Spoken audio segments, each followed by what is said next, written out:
ও শান্তি।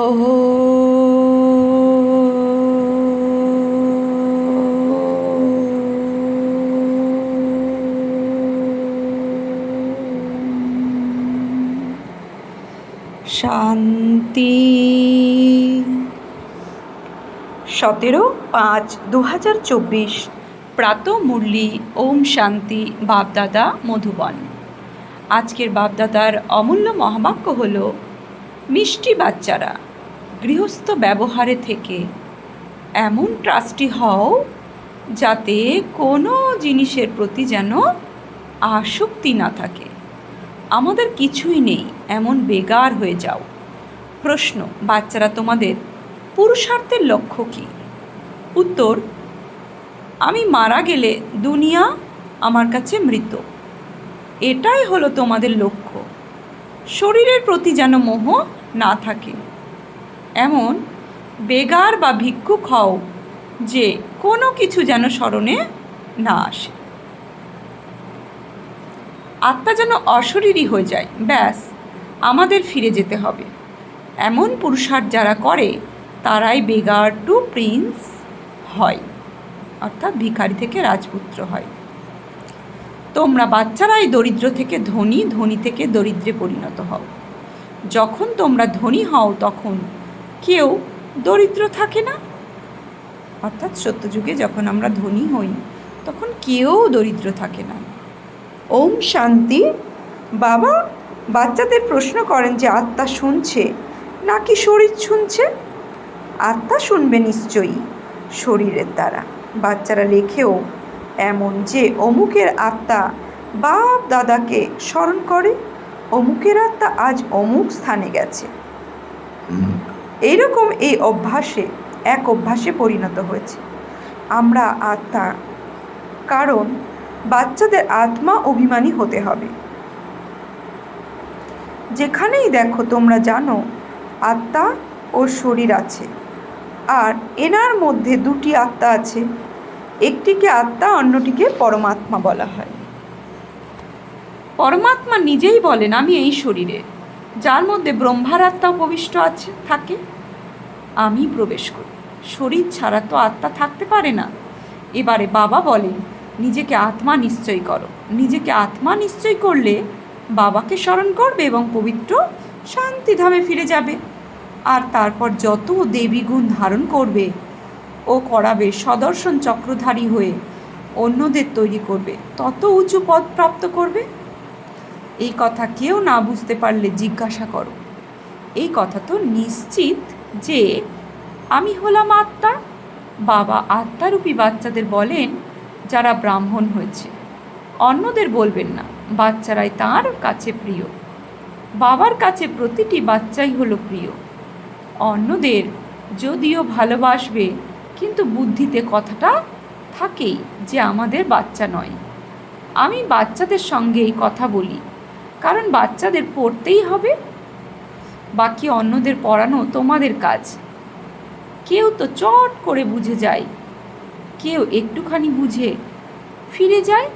তারপরে যখন দেখবে এখানে তো অনেক বৃদ্ধি হচ্ছে, তখন আসবে, দেখি গিয়ে তাহলে।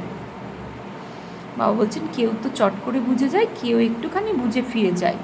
তারপরে যখন দেখবে এখানে তো অনেক বৃদ্ধি হচ্ছে, তখন আসবে, দেখি গিয়ে তাহলে। তোমরা এই কথা বোঝাবে যে বাবা সকল আত্মাদের বা বাচ্চাদের বলেন আমাকে স্মরণ করো। সব আত্মাদের বাবাই পবিত্র করেন।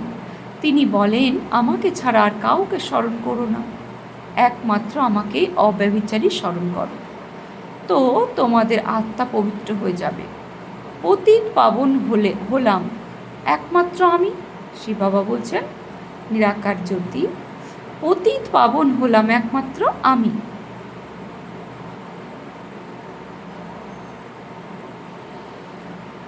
তো বাবা বলছেন, তিনি বলেন আমাকে ছাড়া আর কাউকে স্মরণ করো না।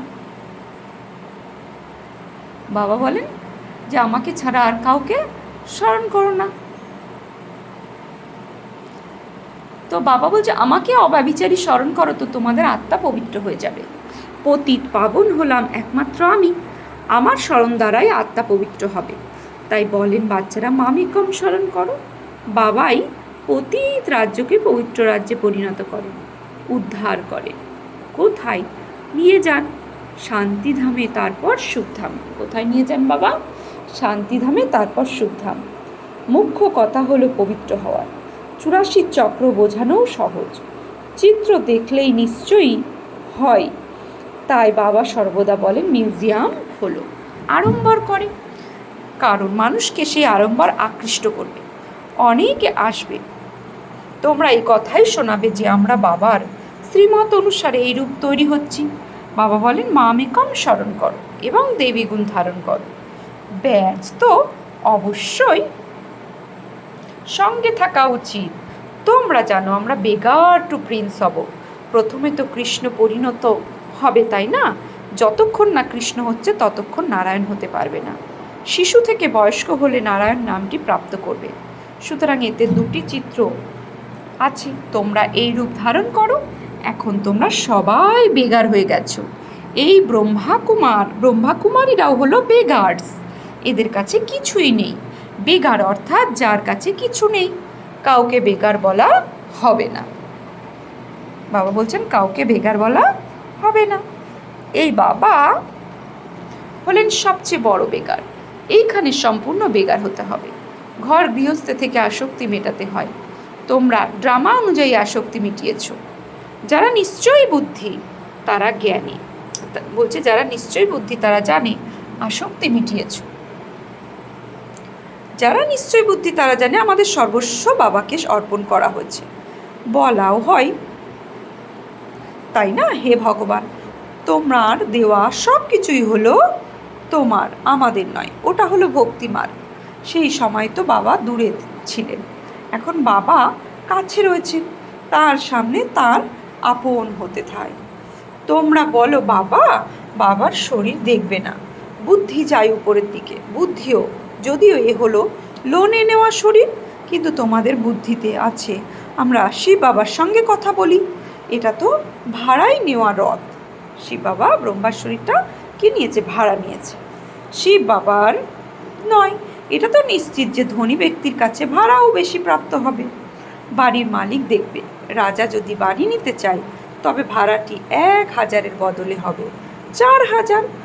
বাবা কি বলছেন? রাজা যদি ভাড়া নিতে চায় তো বাড়িটি নিতে চাই, তবে ভাড়া কি হবে? 1000-এর বদলে 4000। কারণ রাজা কত ধনী সে তো বাড়িওয়ালা জানবে। রাজা কখনো বলবে না ভাড়াটা বেশি না। তারা ধনের চিন্তা করে না। তারা নিজেরা কারোর সঙ্গে কথা বলে না, প্রাইভেট সেক্রেটারি কথা বলে। আজকাল তো ঘুষ ছাড়া কথা হয় না। বাবার অনেক অনুভব রয়েছে। তারা খুব রয়েল। কোনো জিনিস পছন্দ হলো তো ব্যাস সেক্রেটারিকে বলবে নির্ণয় করে নিয়ে এসো। সব মালপত্র খুলে সাজিয়ে রাখা হবে। মহারাজা মহারানী দুজনেই আসবে। যে জিনিসটা পছন্দ হবে চোখের ইঙ্গিতে করবে। সেক্রেটারি কথা বলে, কেনাবেচার মধ্যিখানে নিজের ভাগ্যটি নিয়ে যাও। কোনো রাজার অর্থ ধন সঙ্গেই থাকে। সেক্রেটারিকে বলবে এদের পয়সা দিয়ে দাও। বাবা তো সবার কানেকশানে এসেছেন, জানেন তাদের অ্যাক্ট কীরকম চলছে। যেমন রাজাদের কাছে মুন্সি থাকে হিসাবপত্র দেখা করবার, তেমন এখানেও শিব বাবার মুন্সি আছে। তো বাবা বলছেন যেমন রাজাদের কাছে মুন্সি থাকে হিসাবপত্র দেখাবার, তেমন এখানেও মুন্সি আছে। তো বাবা বলছেন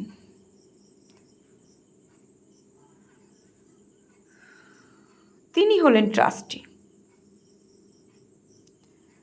শিব বাবার মুন্সি রয়েছেন, তেমন এখানেও শিব বাবার মুন্সি রয়েছেন, তিনি হলেন ট্রাস্টি।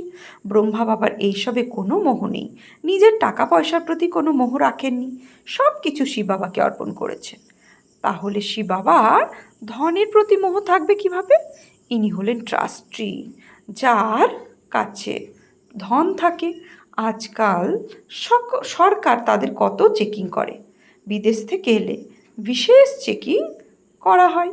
এখন তোমরা জানো কিভাবে বেগার হতে হবে। কিছু যেন স্মরণে না আসে। আত্মা যেন অশরীরী হয়ে যায়। নিজের শরীরকেও যেন আপন না ভাবে। আমার বলে না যেন কিছুই না থাকে। বাবা বোঝান নিজেকে আত্মা নিশ্চয় করো, এখন তোমাদের ফিরে যেতে হবে। তোমরা জানো বেগার কিভাবে হতে হবে।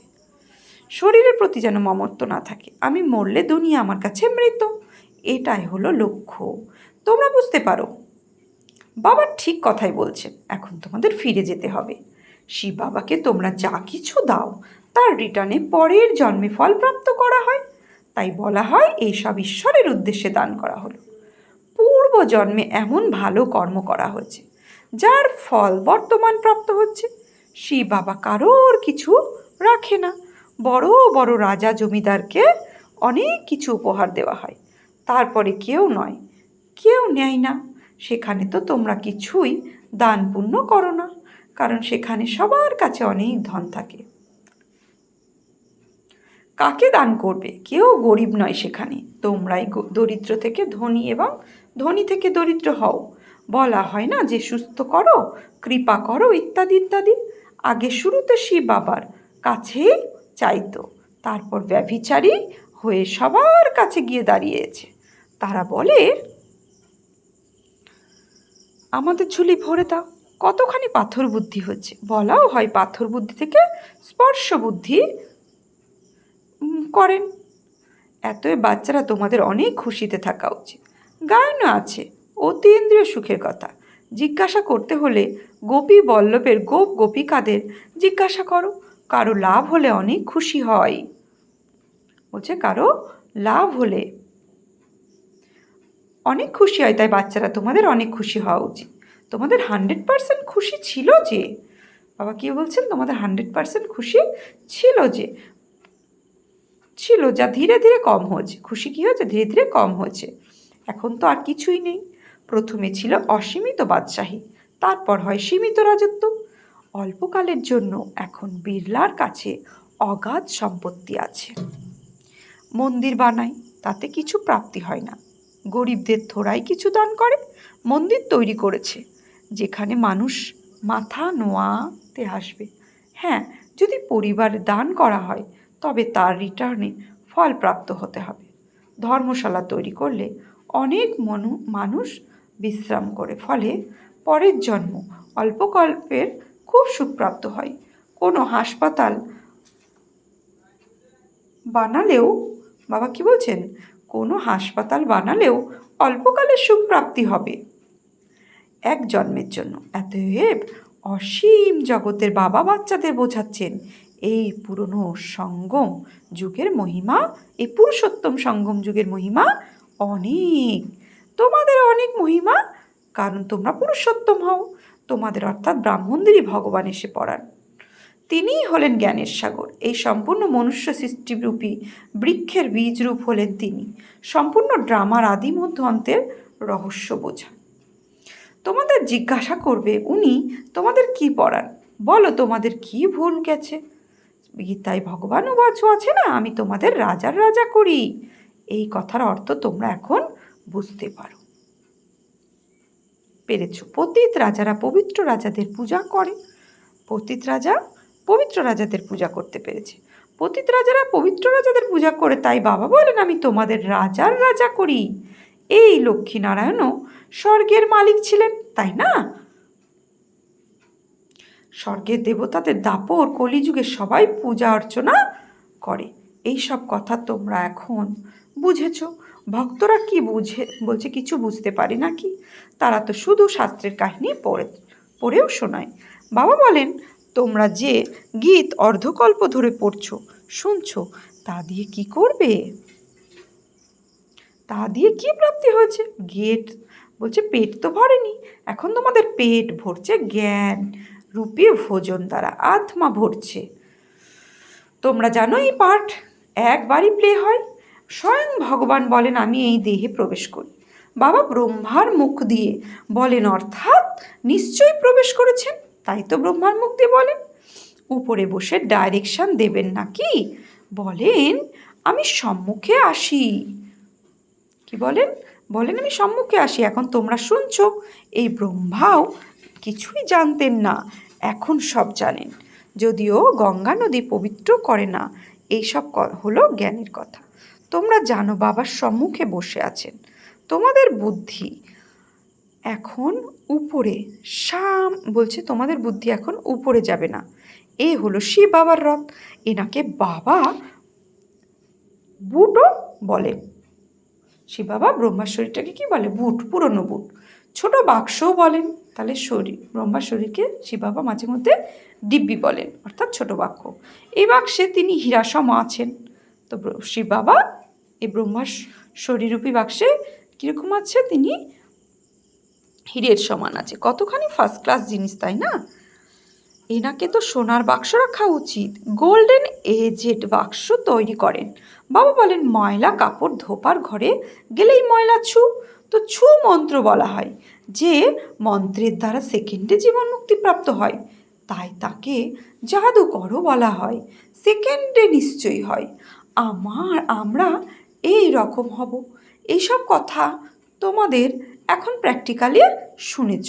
যে এইসব কথাই কোর্সের কথা এখন প্র্যাকটিক্যালে শুনছ তোমরা। প্রথমে যখন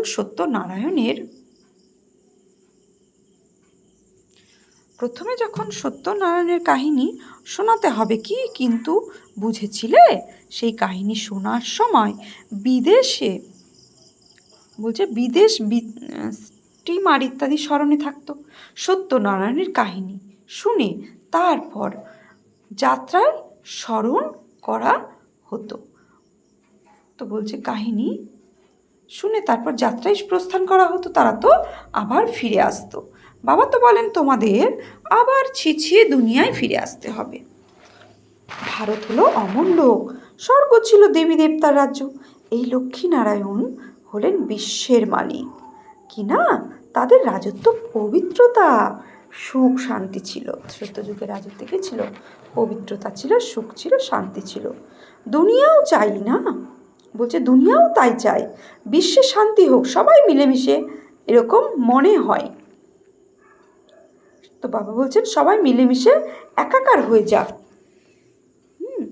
এবার এতগুলি ধর্ম সব মিলে একাকার হবে কিভাবে? প্রত্যেকের ধর্ম আলাদা ফিচার্স, আলাদা। সবাই এক হবে। বলছে এক হবে কিভাবে? ওই জল পরিস্থান দুঃখ সুখ ধাম। সেখানে এক ধর্ম এক রাজ্য সত্যযুগের পরিচয় দিচ্ছে। এক ধর্ম এক রাজ্য হয়, দ্বিতীয় কোনো ধর্ম থাকে না। যে বিরোধ হবে তাকেই বলা হয় বিশ্বের শান্তি। বাচ্চারা এখন বাবা তোমাদের পড়াচ্ছেন, এই কথাও জানে। সব বাচ্চারা এক রকম পড়া পড়ে না, নম্বর অনুযায়ী তো হয়।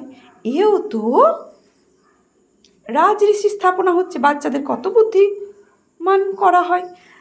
এ হলো ঈশ্বরীয় ইউনিভার্সিটি, বলছে ঈশ্বরীয় বিশ্ববিদ্যালয়। ভক্তরা বুঝতে পারে না, অনেকবার শুনেছে ভগবানও বচু, কারণ গীতাই হলো ভারত শাস্ত্রের ধর্মশাস্ত্র। গীতার অসম্পন্ন বলছে গীতার অপার মহিমা রয়েছে। সর্বশাস্ত্রের শিরোমণি হলো জগত, বলছে শাস্ত্রের শিরোমণি হলো ভগবদ্গীতা। সর্বশাস্ত্রের শিরোমণি কি?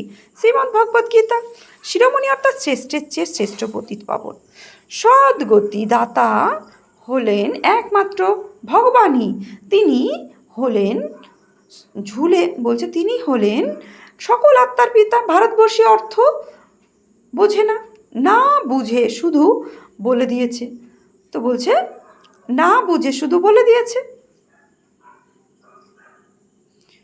এখন তোমাদের বাবা বুঝিয়েছেন আমরা হলাম ভাই ভাই, আমরা শান্তিধামের নিবাসী। এখানে পার্ট প্লে করতে করতে আমরা বাবাকে বলছি, এখানে পার্ট প্লে করতে করতে তো এই রহস্য সবাই বুঝিয়ে বলেন। তো আমরা শান্তিধামের নিবাসী, এখানে পার্ট প্লে করতে করতে আবার বাবাকে ভুলে যাই। তাই ফলে শান্তিধাম ভুলে যাই সে বাবা যিনি স্বয়ং এসে ভারতকে সম্পূর্ণ কিভাবে রাজত্ব দেন, তাকেই সবাই ভুলে যায়। এই রকম রহস্য বাবা নিজেই বাবা নিজেরই বুদ্ধি নেই দেন। এইসব রহস্য বাবা নিজেই বুঝিয়ে দেন। আচ্ছা, মিষ্টি মিষ্টি হারানিধি বাচ্চাদের প্রতি মাত পিতা বাপদাদার স্মরণে স্নেহ সুমন সুপ্রভাত। আত্মাদের পিতা তার আত্মারূপী বাজাতে জানাচ্ছেন নমস্কার, সুপ্রভাত, ধন্যবাদ। ধারণার জন্য মুখ্যসার। অদ্বিতীয় সুখের অনুভব করার জন্য এই স্মৃতি যেন থাকে যে হলো পুরুষোত্তম সঙ্গম যুগ, যখন ভগবান আমাদের পড়ান মন দ্বারা। বলছে আমরা রাজার রাজা হব। বর্তমান সময়ে আমাদের ড্রামার আদি মধ্য অন্তের জ্ঞান রয়েছে। 2, এখন ঘরে ফিরে যেতে হবে। এই শরীরের প্রতি সম্পূর্ণ বেকার হতে হবে। শরীর ভুলে নিজেকে অশরীরী আত্মা ভাবতে হবে। বরদান, সদা সন্তুষ্ট থেকে নিজের দৃষ্টিবৃত্তি কৃতির দ্বারা সন্তুষ্টতার অনুভূতি করানোর সন্তুষ্ট মণি। ব্রাহ্মণ কুলে বিশেষ আত্মা হলো ভক্ত, তারা যারা সদা সন্তুষ্টতার বিশেষত্বের দ্বারা নিজেও সন্তুষ্ট থাকে, তাই বলছে নিজেও সন্তুষ্ট থাকে। তো তারাই হলো সন্তুষ্টমণি, যারা সদা সংকল্প বাণী সংগঠনের সম্বন্ধ সম্পর্কে বা কর্মে বাপদাদার দ্বারা নিজের উপরে সন্তুষ্টতার গোল্ডেন পুষ্পের বর্ষণ অনুভব করে। এরকম সন্তুষ্টমণি বাপদাদার গলার মালা হয়, রাজ্য অধিকারী হয়, আর ভক্তদের জপমালা হয়ে ওঠে। স্লোগান, নেগেটিভিটি আর ওয়েস্টকে সময় করে পরিশ্রম মুক্ত হও। আজকে সমান আমরা নেব, আমি পরিশ্রম মুক্ত আত্মা ভব। ওম শান্তি।